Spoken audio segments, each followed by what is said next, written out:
Hello and welcome to Insight with Political Tours and Beyond the Headlines. In the early hours of July the 10th, 2016, Seth Rich, a 27-year-old staffer with the Democratic National Committee, was walking home from a Washington bar when he was accosted by two men. A scuffle ensued and Rich was shot twice in the back. He died later in hospital.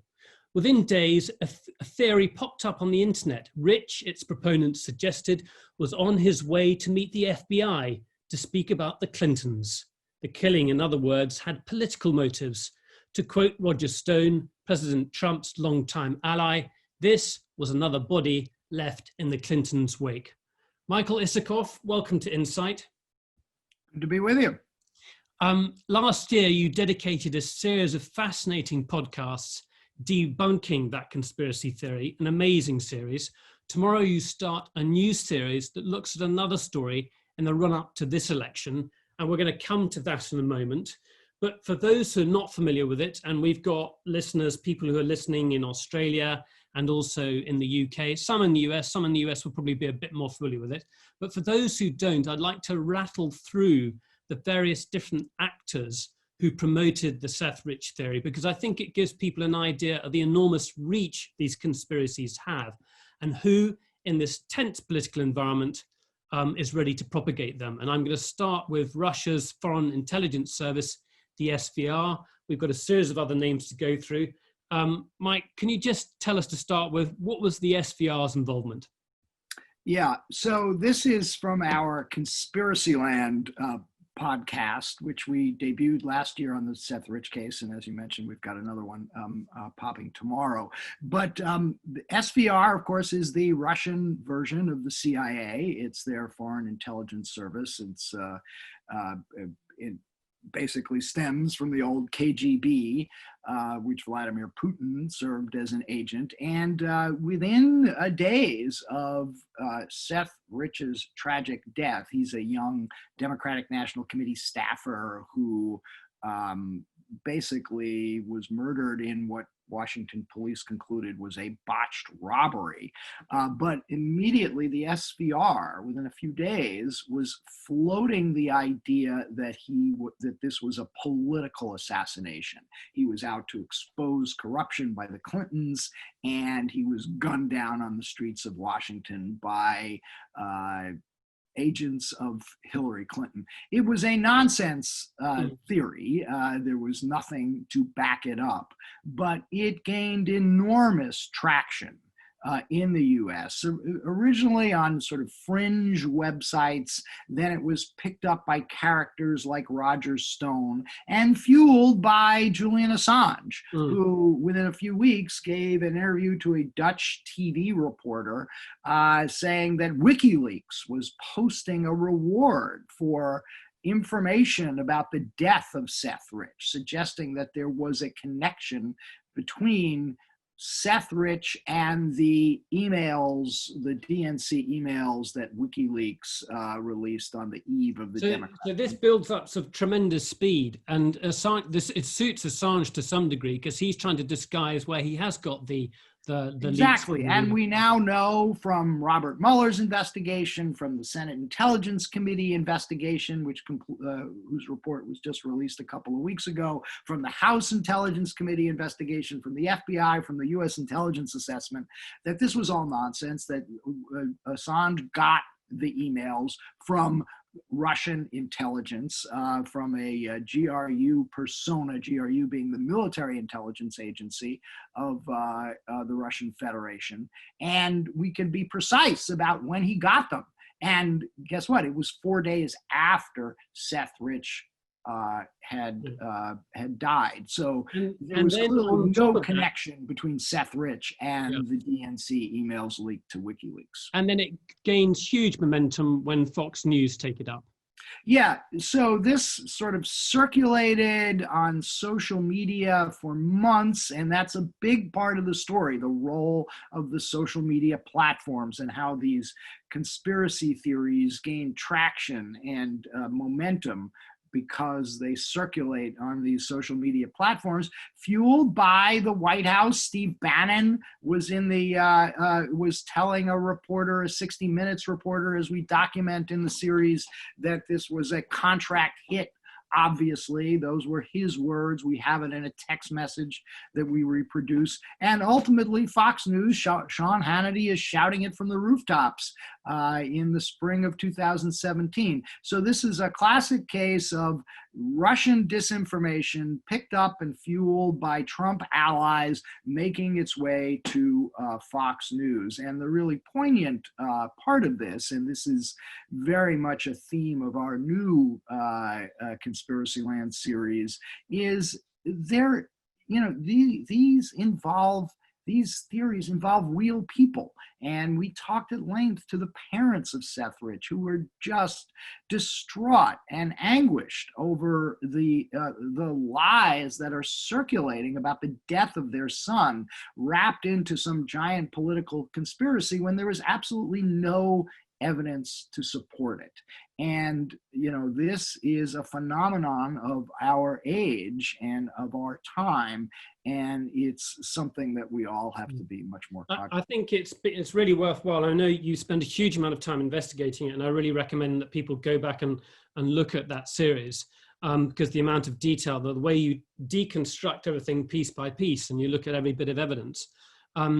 You talked about the emotional impact. I thought it was worth also mentioning the manager of the bar. So Seth Rich was shot on early in the morning. He'd gone to his favorite bar. He was walking back home from his favorite bar, and he was shot. And there was an eyewitness afterwards who saw the paramedics working on him afterwards. And also there was obviously the last person to see him leave the bar was the manager of the bar. And these people get drawn in too, and they come under a huge amount of pressure. Sure, and you have these sort of internet trolls out there who pick up on this stuff and really harass everybody who was in contact with Seth Rich, trying to expose them, suggesting they're lying. The manager of the bar, the people at the DNC he worked with, the Washington, D.C. cops, the FBI, you name it. I mean, we had on Conspiracy Land, the prosecutor who was in charge of investigating the case.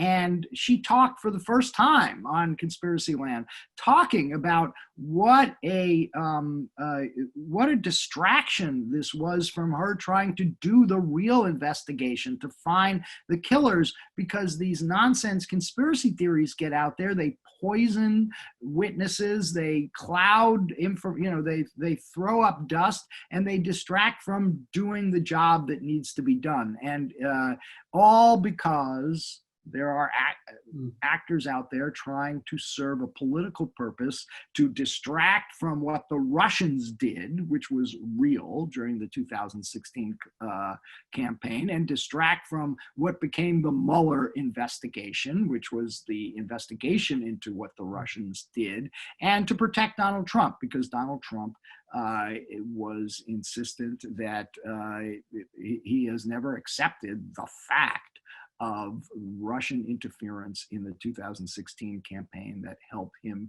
win that election. How much it helped him, there's no way to tell, but it was real. It's now been confirmed by every entity that has investigated this. So this was all a nonsense conspiracy theory that was a pure distraction. We've raced through this in a way because you've put so much time into looking into it. We know we've sort of glossed over some of the details, but the couple of points you just made there was the impact it has on real people is devastating, but also the impact on investigations, organizations like the FBI or local police who have to dedicate resources to it. We think of conspiracy theories as something amusing in some ways. I mean, who shot JFK? It provides us with some kind of fodder to sort of feast our minds on. But you've talked about the damage it has on people, the effect it can have on institutions. But in this environment, it has a huge amount of traction in an election. They're very, very appealing in this kind of environment. Can you say a bit more about this and what role this is playing now? What can you see happening now? Look, as I said, this is a phenomenon of our times, and there are so many actors and political actors out there who use conspiracy theories to advance their political goals. And we have sort of multiple levels that we're seeing playing out right now. The QAnon conspiracy cult has gotten enormous traction. And these are people who have pushed just completely nonsensical conspiracy theories. Pizzagate, which is something we do cover in that first season of Conspiracy Land. This is the claim that Hillary Clinton associates are trafficking children out of the basement of a popular Washington pizza parlor. That pizza parlor, by the way, is like 5 minutes from my house. I have gone there multiple Sundays with my son after Little League games, where all his buddies would congregate and play ping pong and eat pizza. It was a very popular place, and the idea that there was child sex trafficking going on in a basement, which didn't actually exist, seems completely silly. Yet you'll remember a guy in North Carolina hearing this stuff, takes a assault rifle, drives up to Washington, barges into the pizza parlor on a Sunday afternoon, and tries to shoot his way into the non-existent basement. So, there is a graphic example of the damage these things can do, because people believe them. And then act on them. And QAnon has since been, as Yahoo News, I'm the chief investigative correspondent for Yahoo News, we disclosed last year that the FBI in a bulletin identified QAnon as a fringe conspiracy theory that was a potential domestic terrorism threat, because people believe the stuff they're saying. Now it's that that COVID is a hoax. It's all created. Just to clarify, we've mentioned QAnon a couple of times in this series briefly, but there may be people who don't know what it is. Can you just Sure. It's a bizarre conspiracy cult that believes there is a secret deep state plot orchestrated by child sex traffickers, pedophiles, Satan worshipers, and other nefarious criminals who are out to sabotage Donald Trump's presidency, and that there's a secret U.S. intelligence insider who goes by the codename Q, hence QAnon, who is seeking to expose this deep state plot in order to protect Donald Trump from, the pedophiles and the Satan worshipers. As I related to you, this no doubt sounds crazy to your listeners, yet Donald Trump recently asked about it, refused to disavow these people, said, I hear they really like me and they believe in our country. A avowed QAnon follower just won a House Republican primary in Georgia. So she's the official Republican candidate in a congressional district in Georgia. Donald Trump welcomed her, called her a future star of the Republican Party, and she was at the White House celebrating his acceptance speech during the RNC convention. The Conspiracy Land podcast, I'll tell you a little bit about it, we're going to release tomorrow, is kind of a follow-up to all this. It's another case. I'll preview a little of it. You may remember that last spring, President Trump was attacking a media critic, Joe Scarborough, accusing him of murdering a former 19 years ago. We're going to tell the full story of what really happened, how Trump completely twisted the facts and adopted and embraced this conspiracy theory that had been circulating on the internet for years. And then after he does so, the QAnon people pick up on it, embellish it, and cite as their source material Donald Trump's tweets. We've got the widower of the woman who died in a tragic accident from an undiagnosed heart condition, speaking out publicly for the first time, talking about what he calls the inhuman pain and anguish that this conspiracy theory promulgated by the president have caused him and her family, and the role of Twitter in allowing these kinds of nonsensical falsehoods about real people to be circulated on their platform, and how Twitter has tried to escape the consequences of what it has done here. I'd love to come on to the social media in a second and the responsibility that they have in allowing this to be perpetuated. I'd love to take people's questions. There's a Q&A. If you look at the Q&A box below at the bottom of your screen, you can type in questions there. And at the end of the hour, we open up the discussion among ourselves. So if you've got thoughts, you're listening in, you can contribute as well. But please now, if you've got questions for Michael, do put them in the Q&A box below. Michael, I want to get to this sort of broader explanation of what's going on here. As you've alluded to, there seems to be a deal between Trump and his base. That there are many people in the US who are disaffected, and they want a belief system. They want to be able to attribute blame to something or someone. And it would seem that the president and particularly his close supporters are willing to do that. Can you, I mean, putting the Twitter sphere to one side, what is this deal? Why is this happening? Where do you see this need coming from? Well, first of all, we have a president who is the conspirator theorist in chief, right? This is a guy who has trafficked in conspiracy theories all his public life. He rose to political prominence by pushing the birther travesty, the idea that Barack Obama wasn't born in the United States, that he was born overseas in Kenya and therefore wasn't qualified to be president. There was never any evidence to support this, but if you remember back in 2011, Trump talked about it constantly. It got him instant national attention, and it pushed him to, very high in the polls back then in 2011, when people were talking about who was going to be the Republican nominee in 2012. So Trump very quickly saw the advantages of conspiracy theories for his political career.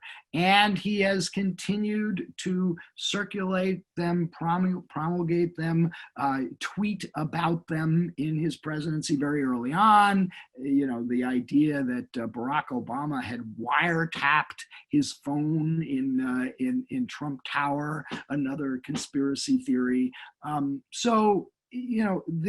It has political advantage for somebody like Donald Trump. And he's got this base that accepts what he says and picks up on it and then inflames it, embellishes it. That's how we get to the QAnon crazies. So, it's a conveyor belt that starts with Donald Trump and then, takes it through. You get all these groups in the Trump world that then push them, leading to folks like that guy in North Carolina who came in to the pizza parlor with an assault rifle.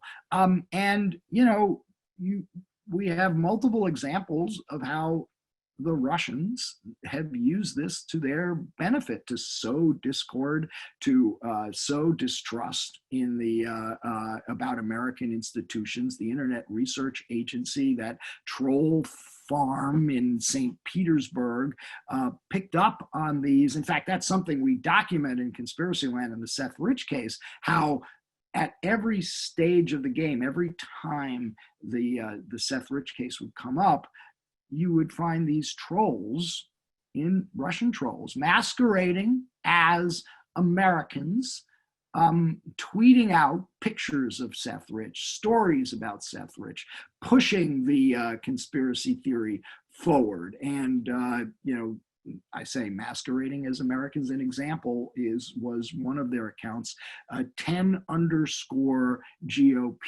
It pretended to be the Twitter account of the Tennessee Republican Party.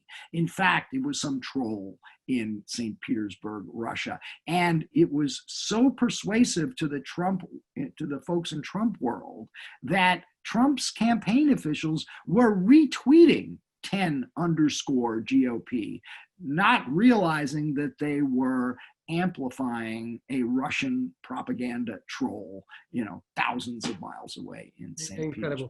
What evidence can you see of Russian activity at the moment? Well, this has obviously been a subject of great controversy right now in the 2020 election.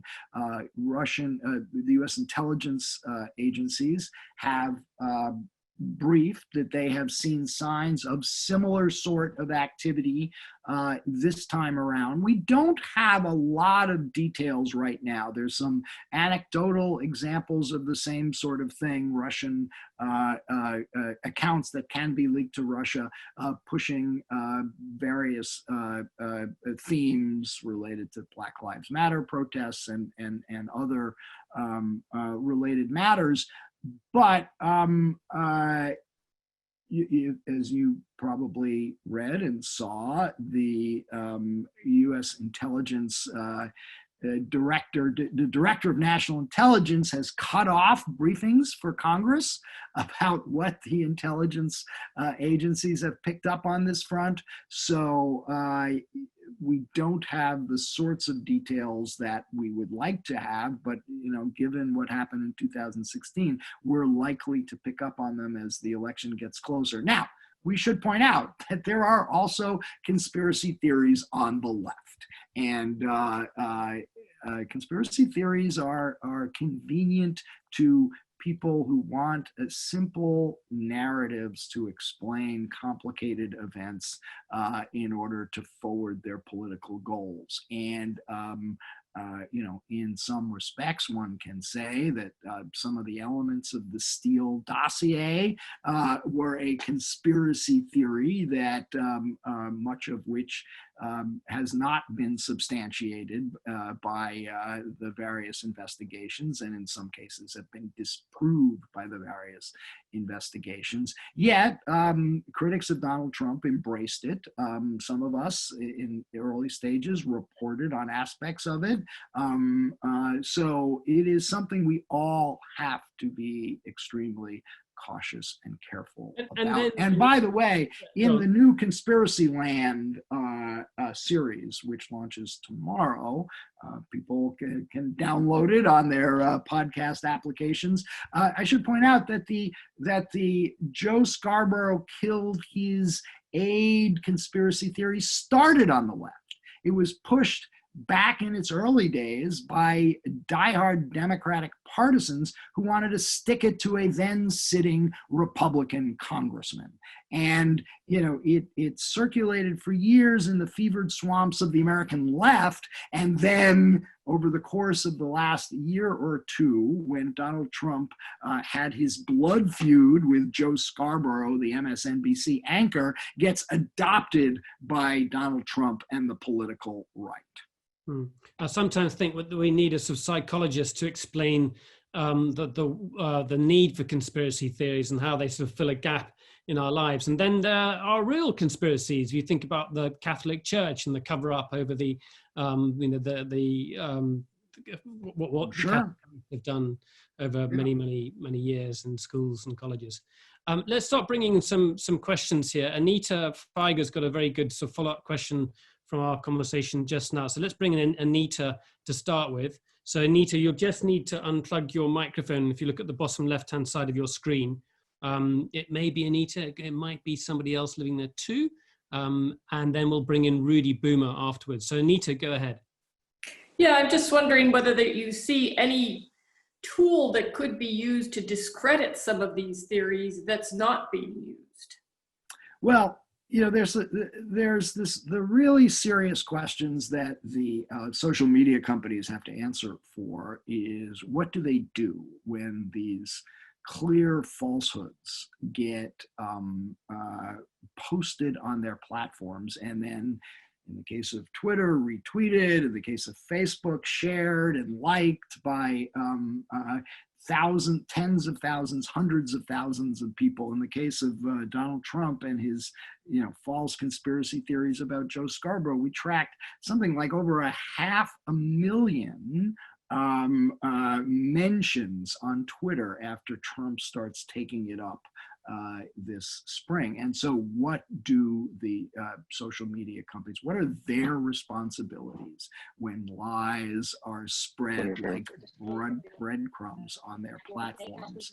And, they are getting better, but they have a long way to go.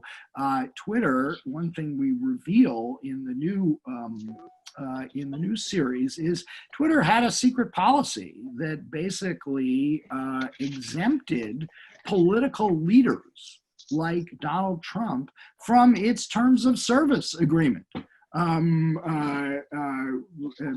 Banning posts that are harassing or demeaning individuals, because the view was Twitter was out to promote a democratic dialogue by global leaders and allowing them to tweet unfiltered on their platform and allowing people to respond was contributing to that democratic dialogue. The widower of the woman who died, who used to work for Joe Scarborough, has some very pointed remarks in our new series about that Twitter policy. And I should point out, Twitter has yet to take down these false tweets from the president about it. But beyond that, yes, correcting, that's what we do, what we did in the Seth Rich case, what we do in the new series is actually investigate the facts. We talked to the police department in Fort Walton Beach, Florida. We got the police report on the woman's death. We talked to the medical examiner. We talked to friends and associates of hers. We reconstruct what really happened, and we show how these conspiracy theories were filled with Michael, the proof is you're just part of the conspiracy, in pointing out these facts. You are part of the cover-up. Sure, yeah, and I'm sure we'll get attacked by that. I am acting as an agent for the deep state. I fully expect to be hearing that all this week, and bring it on, I suppose. And that, unfortunately, that's what happens with conspiracy theories: is that anybody who goes out to go and point the facts out really is accused of being part of the cover-up. Sure, and you'll see when you listen, the more people try to correct the falsehoods and put forward the facts, the more evidence is cited as, aha, you see how far they will go in covering up what really happened. We're going to get a bit technical with this next question. So Rudy Boomer, just for disclosure, is a Dutch journalist who works for a program that looks at this area of politics and conspiracies. So we'll bring Rudy's question in just a second.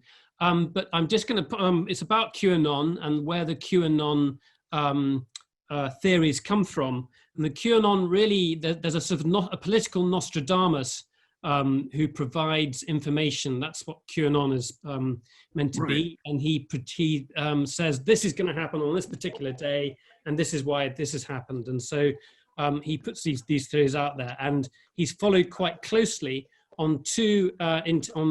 Firstly, he was on something called 8chan. Was it 8chan? Is that right, Michael? And then 4chan, or was it the other way around? 4chan is 4chan, the common one. Yeah. Yeah. So that's the background to the following question that comes from Rudy Boomer. Rudy, go ahead. Rudy, you'll just need to open up your microphone on the bottom left-hand side. Yeah, can you hear me? Yeah, I can hear you now. I can hear, yes. Since Q, or an account called Q Patriot, I think, was posting on 4chan and 8chan originally, is there still an account by this Q which is posting these breadcrumbs of information to fuel this QAnon conspiracy theory?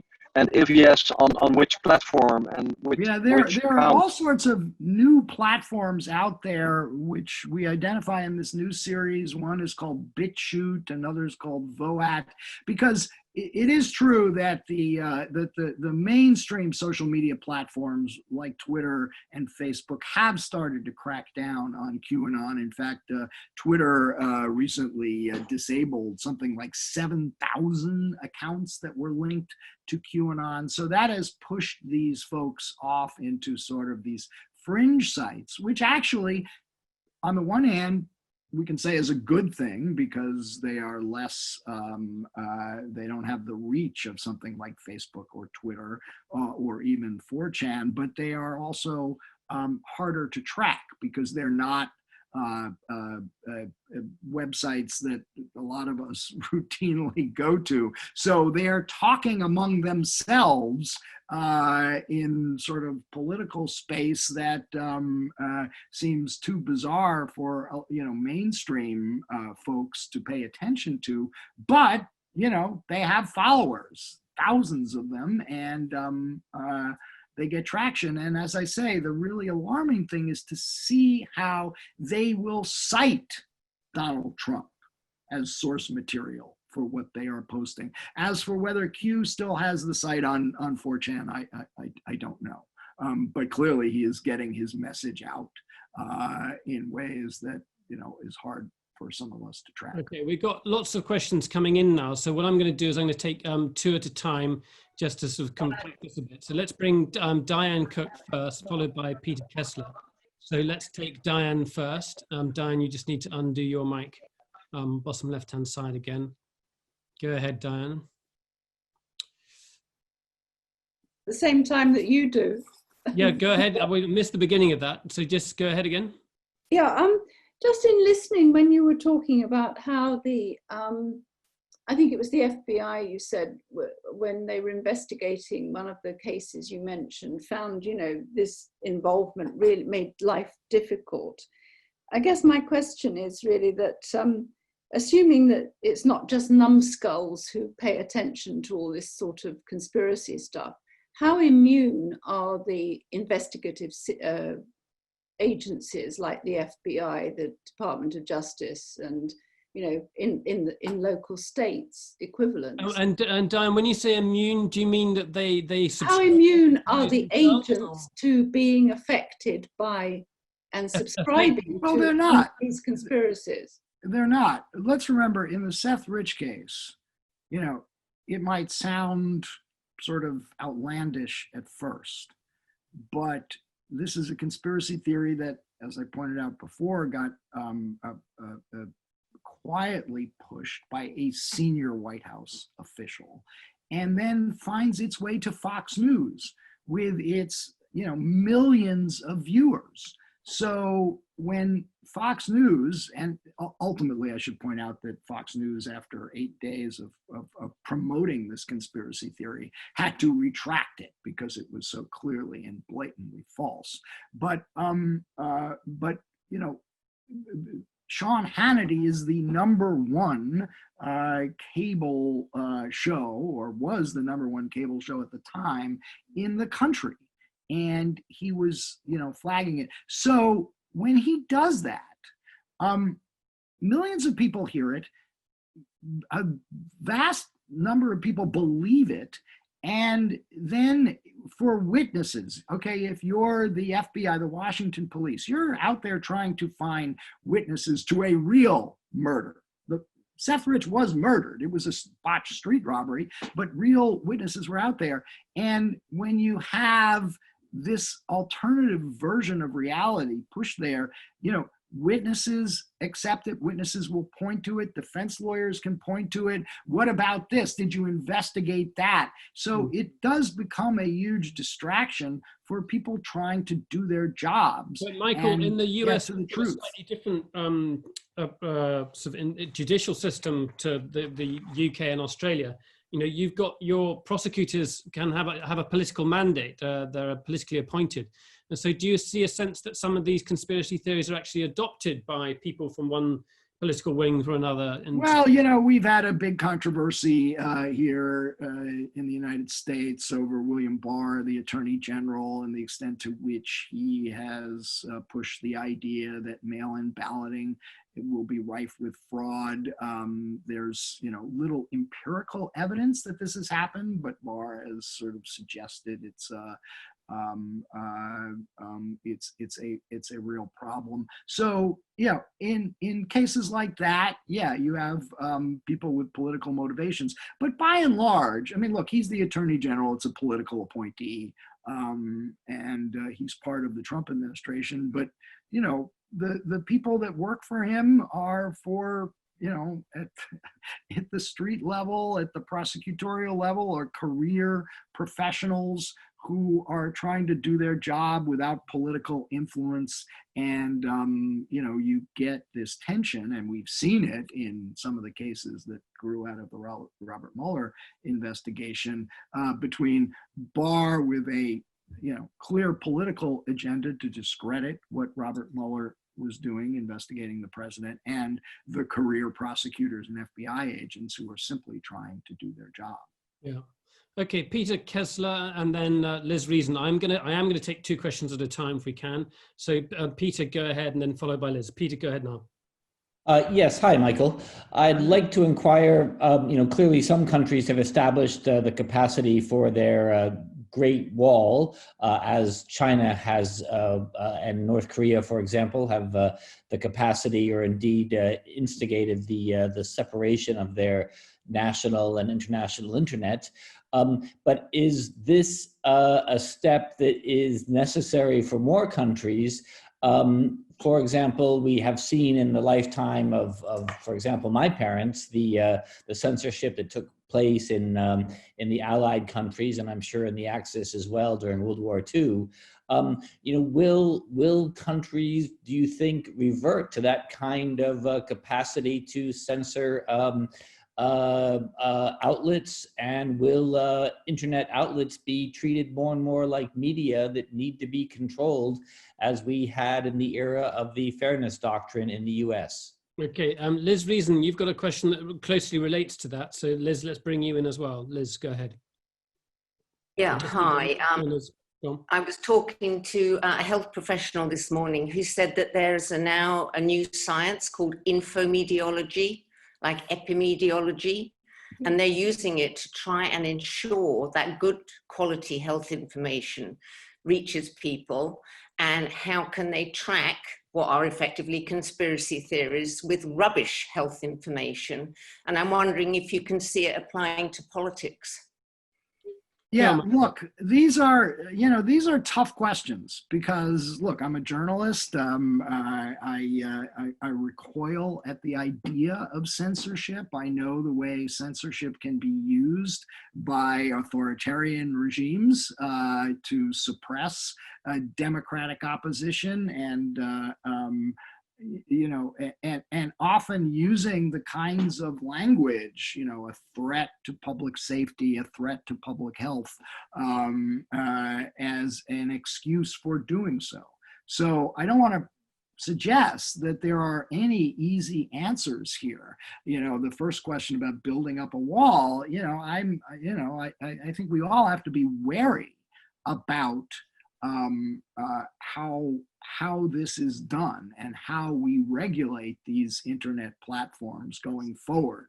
But I think the issue has reached a level that it requires a serious discussion, a serious debate. I would not be surprised if Joe Biden wins the election, if we get some sort of commission appointed that looks into how to do this, how to draw lines without censoring legitimate free speech. Let's remember, in the third and final episode of the new Conspiracy Land, we go into Twitter and we talk to a former Twitter executive who talks about how Twitter officials reveled in the Arab Spring of 2010 and 11, how they viewed themselves as promoting democracy. They were there to promote and facilitate free speech. And you had the Arab Spring protesters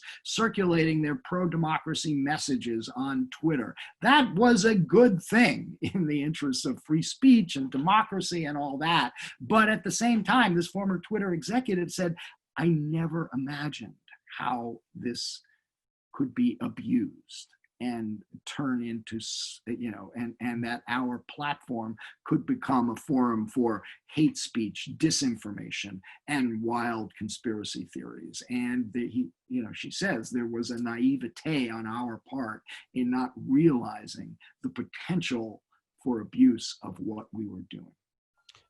Philip, Godfrey, I think Michael has just reiterated what you were saying, and I'm going to read your comment out for you, but maybe you've got another question you can type in the Q&A section and we can come back to you in a tick. But you say social media has a paradoxical influence. It can spread false news, but it can also circumvent the Belarus state.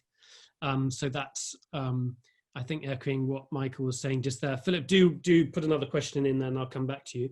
Carlos Debizes, I think, forgive me for muddling up your name if I have done.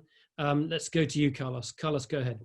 Yes, my question was whether you thought there might be any potential in using the law, that is, in extending, say, defamation law, so that if you deliberately disseminate false information with the intent to cause damage, that you would be criminally or civilly liable, whether the law might be usable as a tool. Those laws are already there, I think, in most states, aren't in the UK and the US, aren't they, and Australia? Michael? Yeah, that's a really interesting question because as people who follow this will know, the social media platforms are essentially immune themselves by federal law from defamation suits about what is posted on their platforms. The analogy is they're like the phone company. Somebody they're providing a service for people to talk to each other, but they cannot be held liable for what people say.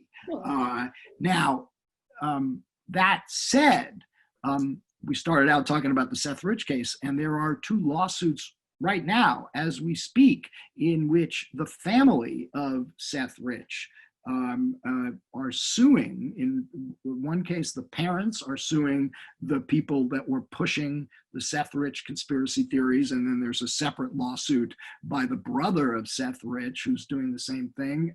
The parents are suing Fox News, right? And the brother is suing the actors who brought the story to Fox News. So these are very interesting lawsuits, and I think they're ongoing. Discovery is underway, which means depositions are being conducted, emails are being turned over, and I think they're being very closely watched and will perhaps set some precedents about whether the legal system can be used to curb this sort of activity. It's absolutely fascinating. I know that Fox News's first defense was to say this is the First Amendment free speech.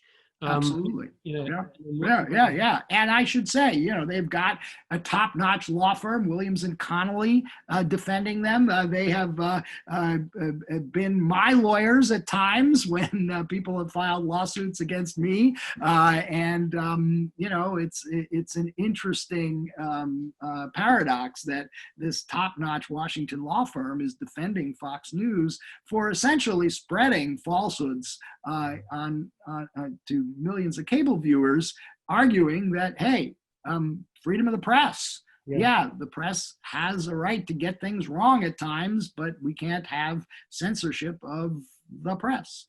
Yeah.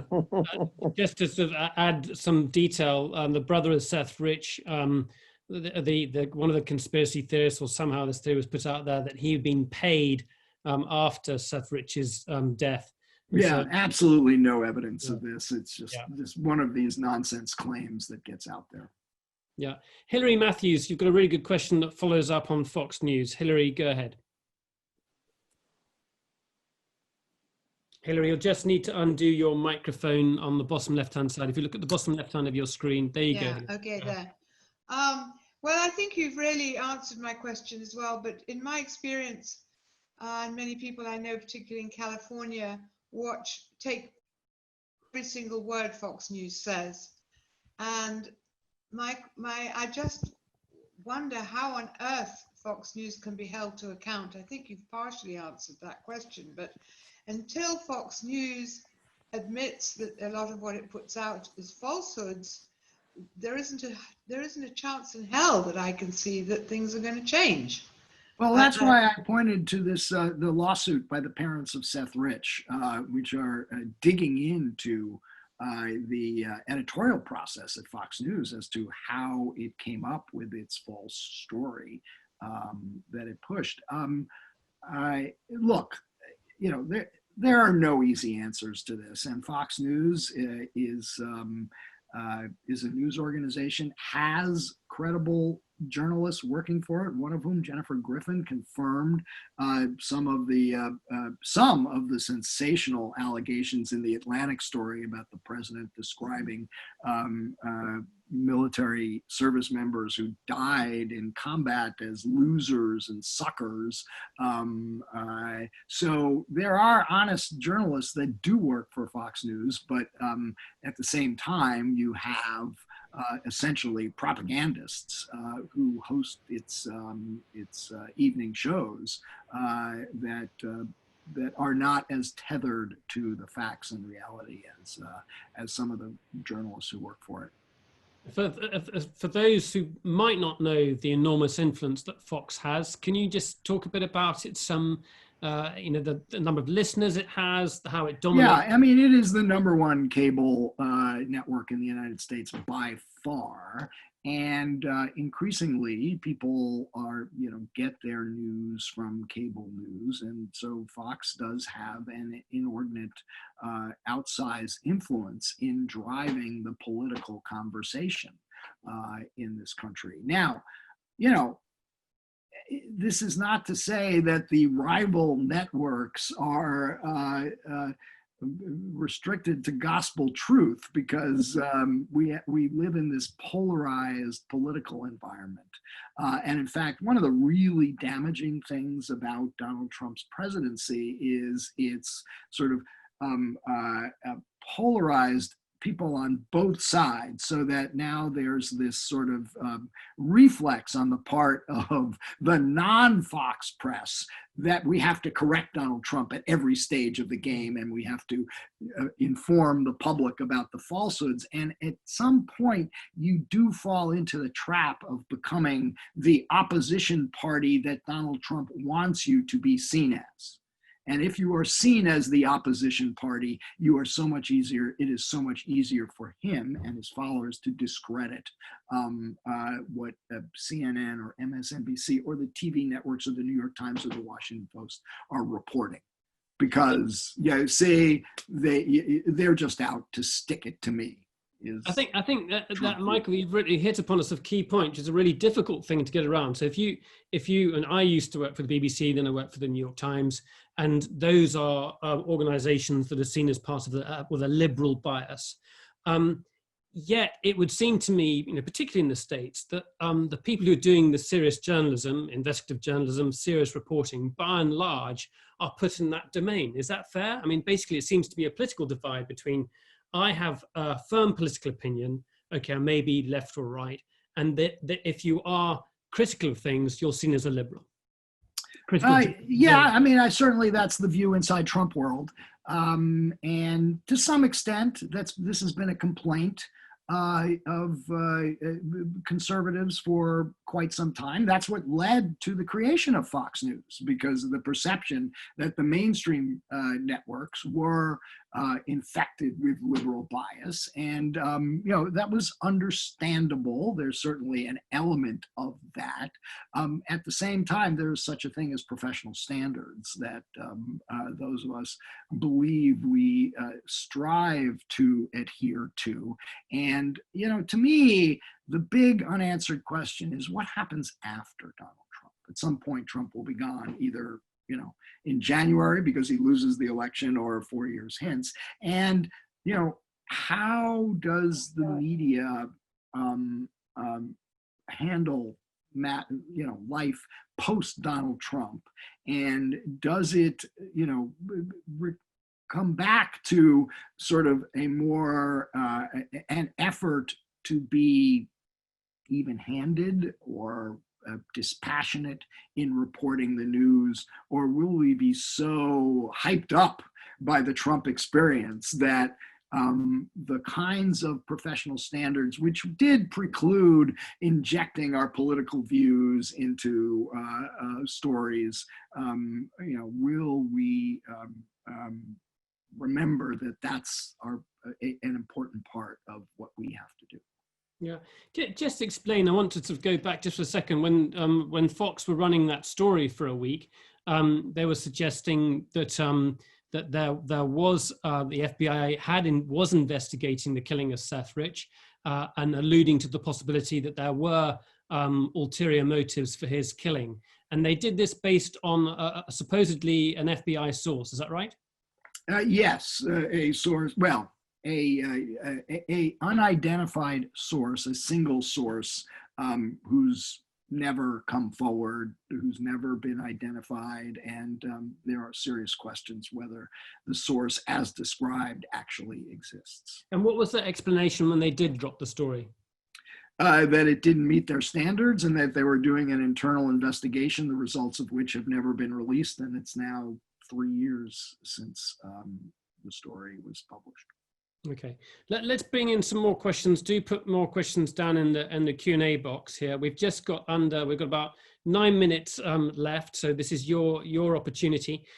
Can you say a little bit more without giving too much away about the series that starts tomorrow, Michael? Yes, tomorrow. Well, as I said, it focuses on another case, and this is the case of the woman in Florida. It's called A Death in Florida, and the first episode will investigate the case as we did in Seth Rich, and we talked to the police, we talked to the medical examiner, we reconstruct the story of this young woman who died in a tragic accident back in July 2001. We explain how the folks on the left, Democratic partisans, wanted to push the idea that somehow Joe Scarborough had an affair with her and was and killed her to keep her silent. One thing we establish is that Joe Scarborough barely knew her. In fact, we have a vivid account from the widower, the husband of the woman, about when Scarborough actually encountered his wife, and it was clear to him that Scarborough didn't even know who she was. So, there was absolutely nothing to suggest that they had any kind of illicit affair, yet that's the premise behind the whole conspiracy theories. That's the first episode. The second episode will show how Trump adopts it because he's in this blood feud with Joe Scarborough after Scarborough, with whom he had been friendly and appeared on his MSNBC show, turns against him, and then Trump, seeking revenge, revives this totally discredited conspiracy theory and tweets about it constantly. There were 11 tweets in April and May. Remember, this is in the middle of the pandemic, in the middle of the crippling economic recession, and he's obsessing about sticking it to Joe Scarborough by pushing this sort of conspiracy theory. And in the third episode, we show how that inspired the QAnon folks and how that they then embraced it, adopted, citing Trump as source material to push this crazy theory. And then what does Twitter do? and the role of Jack Dorsey, the CEO. And it's really fascinating. We've got some fascinating clips of Jack Dorsey talking about this. And so anyway, I think it pulls together all the threads of what we've been talking about. It's called Conspiracy Land. You can download it tomorrow morning. Yeah, okay. I want to bring a question in from Stuart Williams, and then I've got another one for you. So let's bring Stuart up. Well, whilst we're bringing, Stuart, go ahead if you can just unplug your microphone, Stuart. Hear me? There you go. I can hear you now. Yeah. Yeah. I'm not a great one for conspiracy theories. Your microphone was muffled there, so just start Can over. you hear me? Yeah, now I can. Go on.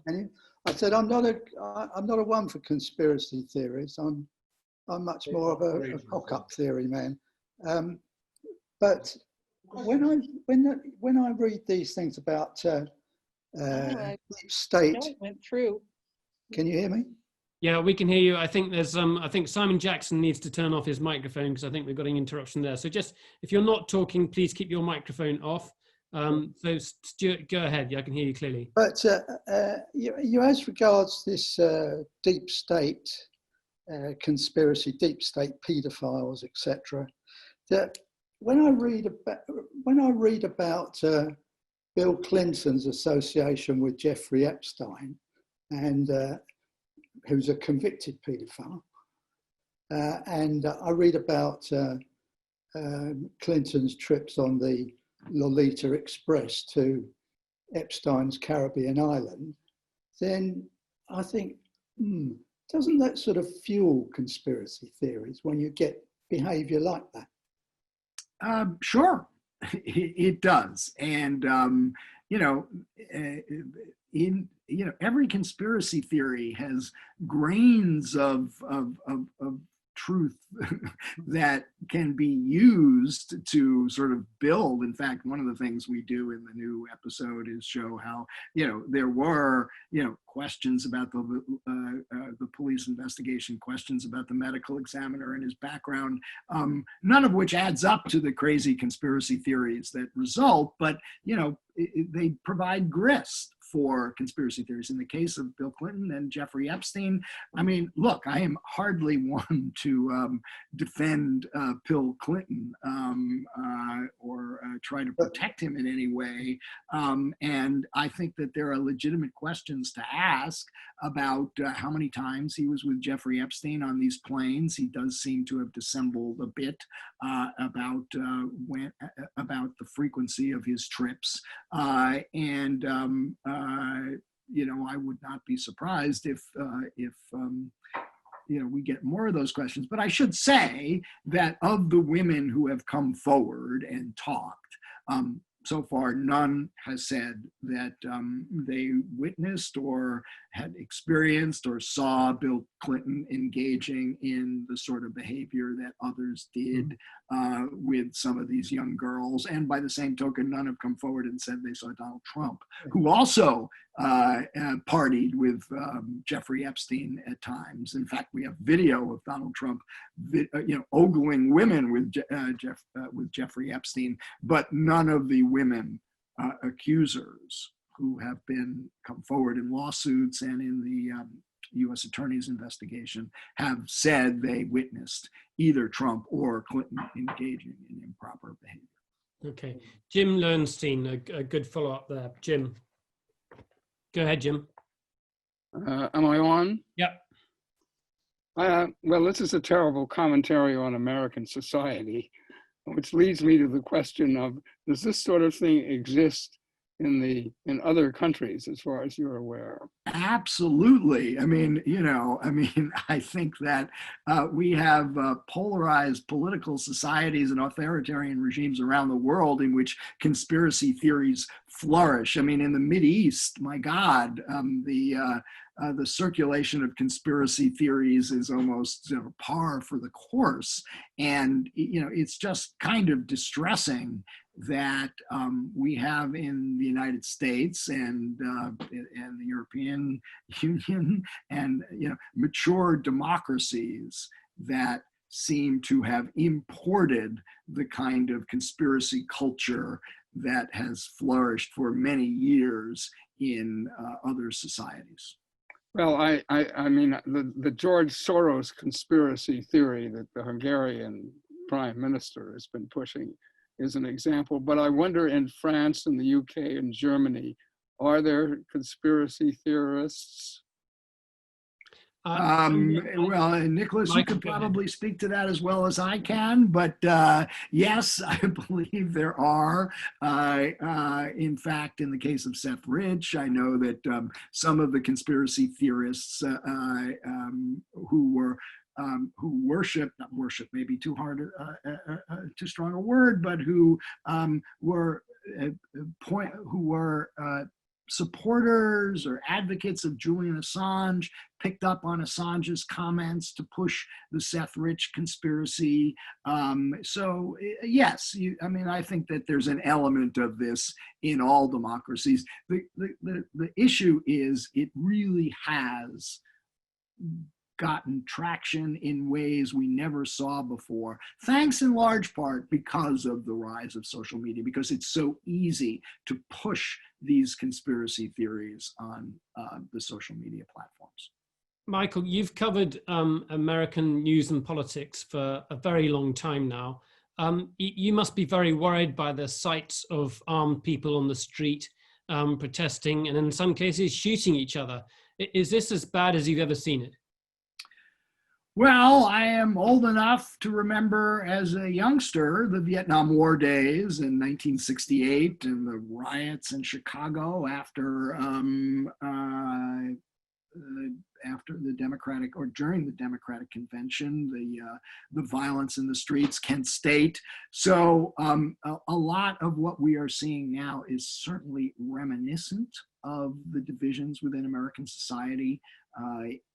Back in the day, I also remember the race riots, after the assassination of Martin Luther King in 1968.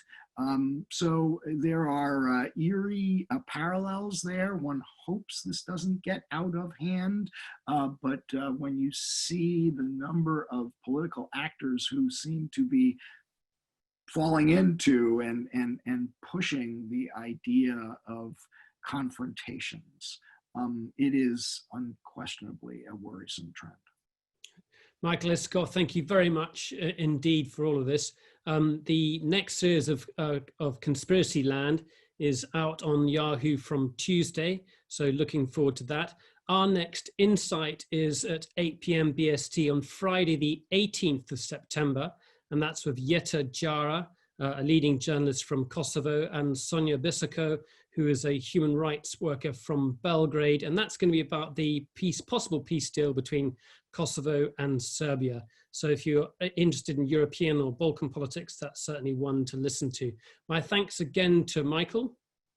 And for anyone who wants to stay in and give your view about the conversation, please do stay online now.